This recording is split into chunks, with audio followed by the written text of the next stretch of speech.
The impeachment process was a nauseating display of moral hypocrisy. The sound bites by Republicans and Democrats swiftly became predictable. The Democrats, despite applauding the announcement of the voting results before being quickly silenced by House Speaker Nancy Pelosi, sought to cloak themselves in gravitas and solemnity. Pelosi's calculated decision to open the impeachment proceedings with the 1954 "Under God" version of the Pledge of Allegiance was an appropriate signal given the party's new McCarthyism. The Democrats posited themselves as saviors, the last line of defense between a constitutional democracy and tyranny. The Republicans, as cloyingly sanctimonious as the Democrats, offered up ludicrous analogies to attack what they condemned as a show trial, including Rep. Barry Loudermilk's statement that Pontius Pilate afforded more rights to Jesus than the Democrats have afforded to this president. The Republicans shamelessly prostrated themselves throughout the 10-hour process at the feet of their cult leader Donald Trump, offering abject and eternal fealty. They angrily accused the Democrats of seeking to overturn the 2016 election in a legislative coup. It was a mind-numbing spectacle, devoid of morality and ethics, the kind of political theater that characterizes despotic regimes. No one in the House chamber was protecting the Constitution. No one was seeking to hold accountable those who had violated it. No one was fighting to restore the rule of law. The two parties, which have shredded constitutional protections and rights and sold the political process to the highest bidders, have engaged in egregious constitutional violations for years and ignored them when they were made public. Moral stances have a cost, but almost no one in Congress seems willing to pay. Trying to tar Trump as a Russian agent failed. Now the Democrats hope to discredit him with charges of abuse of power and contempt of Congress. Advertisement. The politicization of the impeachment process has only exacerbated the antagonisms and polarization in the country. It has, ironically, increased support for Trump, who in this toxic environment may well be re-elected. His approval rating has jumped to 45%, up from 39% when the impeachment inquiry was launched, according to the latest Gallup survey, conducted from DEC. To DEC. 15. This is the third consecutive increase in Trump's approval rating. Among Republicans, Trump has a job approval rating of 89%, almost 9 in 10 in the GOP. 51% of Americans oppose impeachment and removal, up 5 percentage points since the House inquiry began, Gallup reports. Yes, Trump's contempt of Congress and attempt to get Volodymyr Zelensky, the Ukrainian president, to open an investigation of Joe Biden and his son, Hunter, in exchange for almost $400 million in U.S. military aid and allowing Zelensky to visit the White House are impeachable offenses, but trivial and minor ones compared with the constitutional violations that the two parties have institutionalized and, I fear, made permanent. These sustained bipartisan constitutional violations, not Trump, resulted in the failure of our democracy. Trump is the pus coming out of the wound. If the Democrats and the Republicans were committed to defending the Constitution, why didn't they impeach George W. Bush when he launched two illegal wars that were never declared by Congress as demanded by the Constitution? Why didn't they impeach Bush when he authorized placing the entire U.S. public under government surveillance in direct violation of the Fourth Amendment? Why didn't they impeach Bush when he authorized torture along with kidnapping terrorist suspects around the world and holding them for years in our black sites and offshore penal colonies? Why didn't they impeach Barack Obama when he expanded these illegal wars to 11, if we count Yemen? Why didn't they impeach Obama when Edward Snowden revealed that our intelligence agencies are monitoring and spying on almost every citizen and downloading our data and metrics into government computers where they will be stored for perpetuity? Why didn't they impeach Obama when he misused the 2002 authorization for use of military force to erase due process and give the executive branch of government the right to act as judge, jury and executioner in assassinating U.S. citizens, starting with the radical cleric Anwar al-Awlaki and, 2 weeks later, his 16-year-old son? Why didn't they impeach Obama when he signed into law Section 1021 of the National Defense Authorization Act, in effect overturning the 1878 Posse Comitatus Act, which prohibits the use of the military as a domestic police force? Advertisement. There are other bipartisan constitutional violations, including violating treaty clauses that are supposed to be ratified by the Senate, violating the Constitution by making appointments without seeking Senate confirmation, and the routine abusive use of executive orders. The two major political parties, salivating at the thought of wielding the king-like power that now comes with the presidency, have no desire to curb these far more dangerous violations. The selective use of the two violations to impeach Trump is a weaponization of the impeachment process.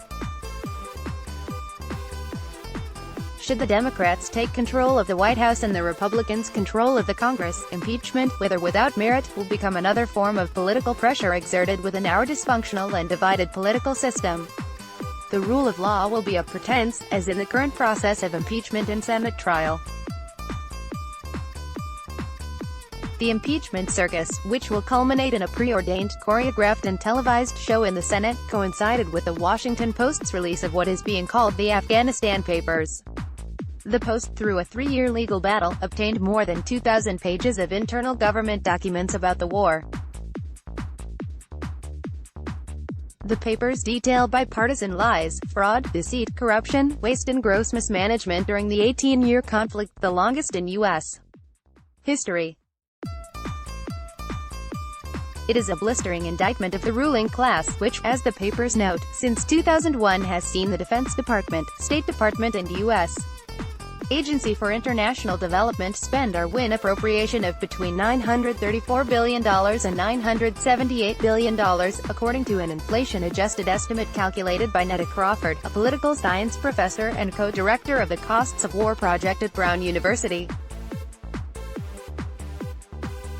These figures, the Post adds, do not include money spent by other agencies such as the CIA and the Department of Veterans Affairs, which is responsible for medical care for wounded veterans.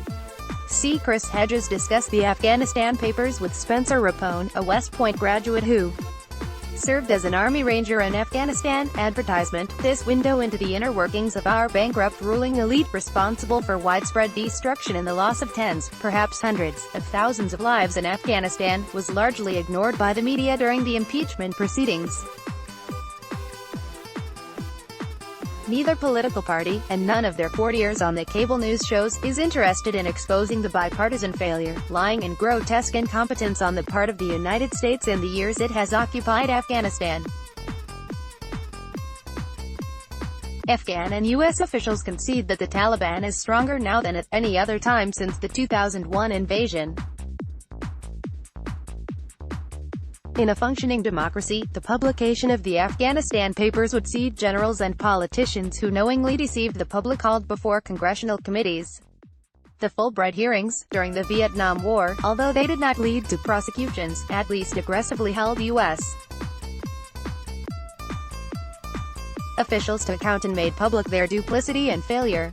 But in the wake of the new disclosures, no one in either political party or the military will be held accountable for the debacle in Afghanistan, a conflict that saw a vast waste of resources, including nearly $1 trillion that could have been used to address our pronounced social inequality, rebuild our decaying infrastructure and help end our reliance on fossil fuels.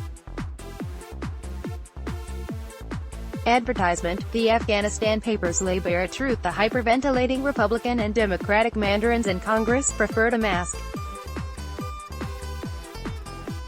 On all the major structural issues, war, the economy, the use of militarized police and the world's largest prison system for social control, the infusion of corporate money to deform the electoral and legislative processes, slashing taxes for the wealthy and corporations, exploitative trade deals, austerity, the climate emergency and the rapidly accelerating government debt, there is little or no difference between the Republicans and the Democrats. The political clashes are not substantive, despite what we heard in the impeachment hearings. They are rhetorical and largely inconsequential. The Republicans and the Democrats recently passed a $738 billion defense bill for fiscal year 2020, a $21 billion increase over what was enacted for fiscal year 2019. The vote was a lopsided 377 to 48. The U.S. spends more on its military than the next 10 countries combined.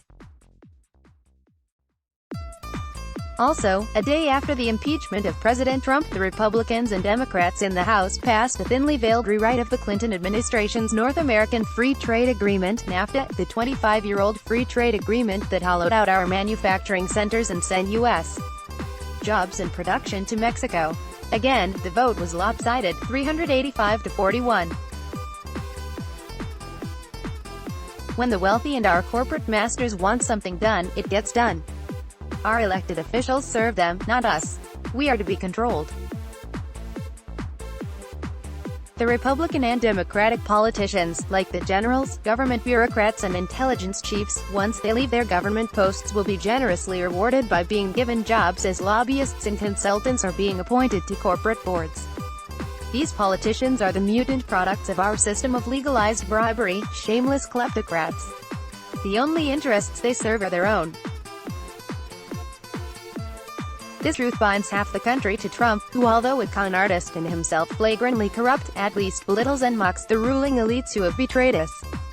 Advertisement: Trump and his supporters are not wrong in condemning the deep state, the generals, bankers, corporatists, lobbyists, intelligence chiefs, government bureaucrats and technocrats who oversee domestic and international policy no matter who is in power.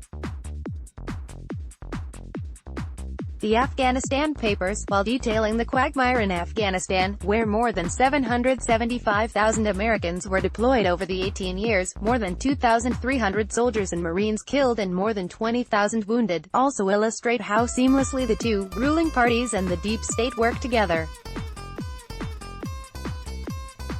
What did we get for this $1 trillion effort? Was it worth $1 trillion? Jeffrey Eggers, a retired Navy SEAL and White House staffer for Bush and Obama, is quoted as saying by The Washington Post, "After the killing of Osama bin Laden, I said that Osama was probably laughing in his watery grave considering how much we have spent on Afghanistan." The Post writes, the documents also contradict a long chorus of public statements from U.S.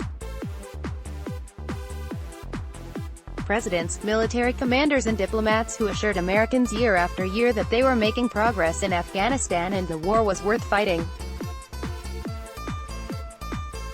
Several of those interviewed described explicit and sustained efforts by the U.S. government to deliberately mislead the public.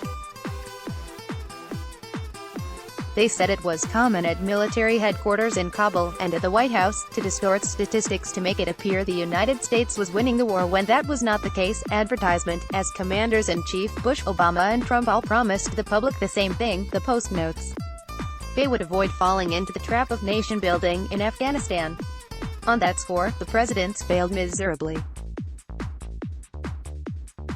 The United States has allocated more than $133 billion to build up Afghanistan, more than it spent, adjusted for inflation, to revive the whole of Western Europe with the Marshall Plan after World War II.